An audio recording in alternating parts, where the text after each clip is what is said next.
पिछले व्याख्यान में हमने इंद्रवज्रा, उपेंद्रवज्रा और उपजाति छंद का लक्षण, परिभाषा, उदाहरण और उसका समायोजन का वर्णन किया था। आज हम वियोगी छंद, वियोगनी जो छंद है उसका वर्णन करेंगे। इसका लक्षण है विस्मय से सजाह गुरुहु समय शेवरह लोअथ गुरुहु वियोगनी। वियोगनी छंद का ये लक्षण हो गया। इसकी परिभाषा इस प्रकार है कि वियोगनी छंद एक अर्ध संवृत है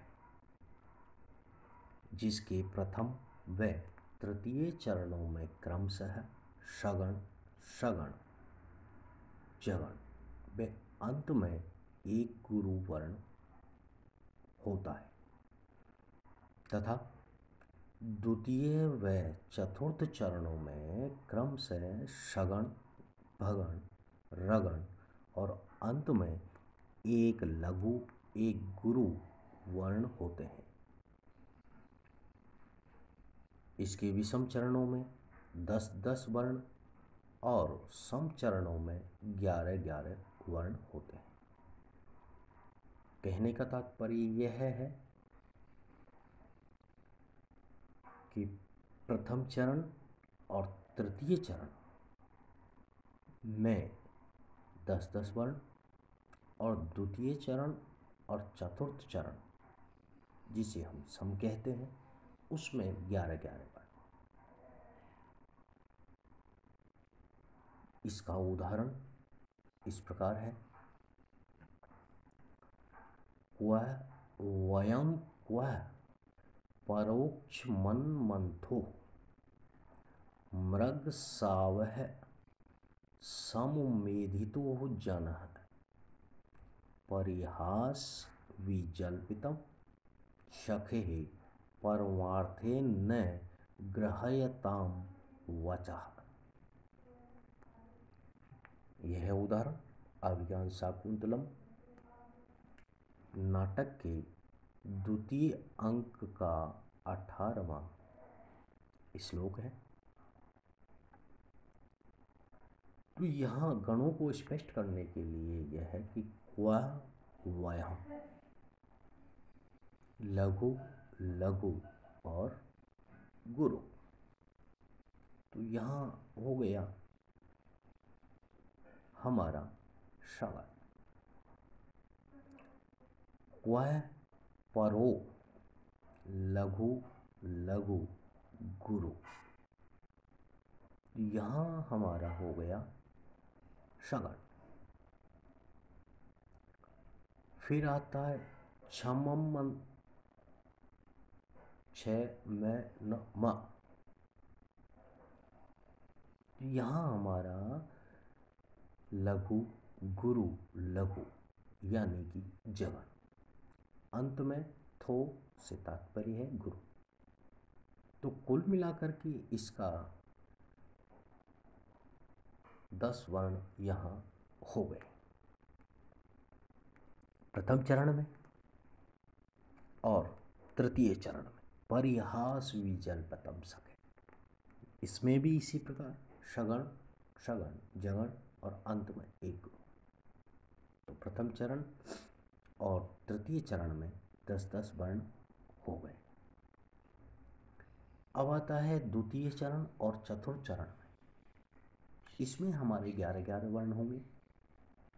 मृग सह लघु, लघु, गुरु यानी कि सगण। वे सम गुरु, लघु, लघु यानी कि भगण। मेधितु गुरु, लघु और गुरु। यहाँ रगण हो गया। जनहा यानी कि एक लघु और जय से लघु, नाव से गुरु। तो ये हमारा द्वितीय चरण में स्पष्ट हो गया कि 11 वर्ण है, और चतुर्थ चरण में भी 11 वर्ण है। सगण, भगण, रगण, अंत में एक गुरु और एक लघु। परमार्थे न ग्रह्यताम बचा है। तो यहाँ स्पष्ट हो गया कि प्रथम चरण में और तृतीय चरण में 10-10 वर्ण, और द्वितीय और चतुर्थ चरण में यानी कि सम चरण में 11-11 वर्ण।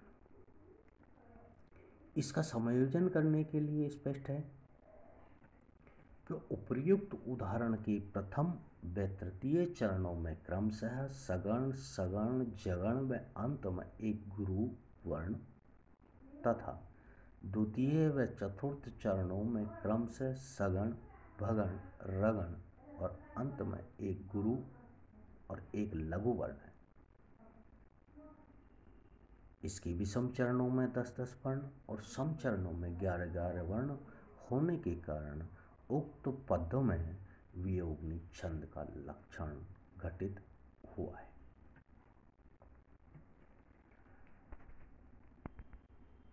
अब हम इससे आगे आने वाला छंद जो है सालनी छंद, इसका लक्षण है मातो गो चेच्छलानी वेद लोकः। इसकी परिभाषा है सालनी छंद के प्रत्येक चरण में 11-11 वर्ण होते हैं। इसमें क्रमशः मगण, तगण, तगण और अंत में 2 गुरु होते हैं, और इसके चौथे व 7वें वर्ण पर यति भी होती है। इस प्रकार सालनी छंद का ये लक्षण और उसकी परिभाषा हुई। इसका उदाहरण इस प्रकार है। सा निंदति स्वानि भाग्यानि वाला वाहुतुक्षेपं क्रंदितुं च प्रवृत्तः स्त्रीसंधानां चापशरस्तीर्थमारः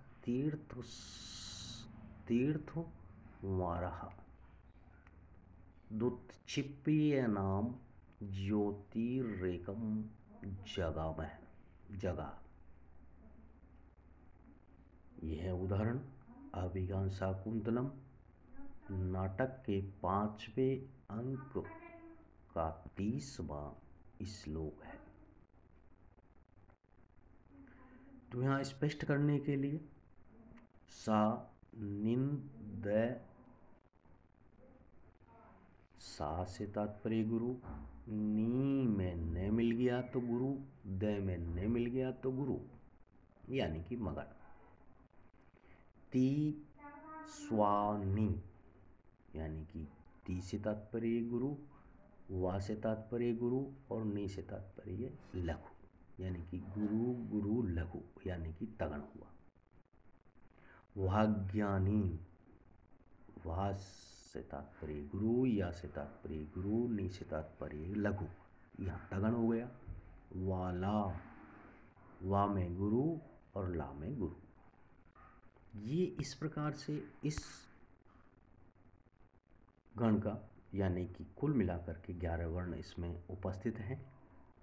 और 11 वर्ण जब उपस्थित है और वो भी मगण, तगण, तगण और अंत में 2 गुरु, तो इस प्रकार यह उदाहरण सालनी छंद का हुआ, जिसमें सा निंदती यानी कि चौथे वर्ण पर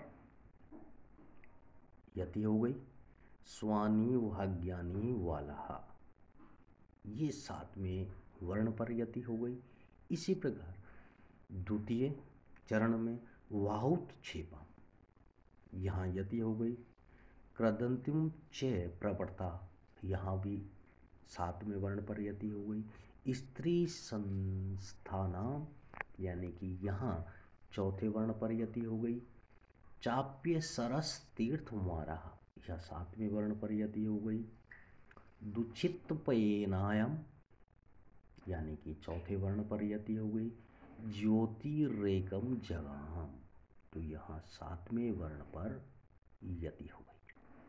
तो कहने का तात्पर्य है कि प्रत्येक चरण में चौथे वर्ण पर और सातवें वर्ण पर यति होती है। इसका समायोजन करने के लिए उपर्युक्त उदाहरण के प्रत्येक चरण में क्रमशः मगण, तगण, तगण और अंत में 2 गुरु हैं। इस प्रकार चारों चरणों में 11-11 वर्ण और चौथे व सातवें वर्ण पर यति होने के कारण, विराम होने के कारण उक्त पद में सालनी छंद का लक्षण घटित हुआ है। तो यहाँ ये इसको हम यहीं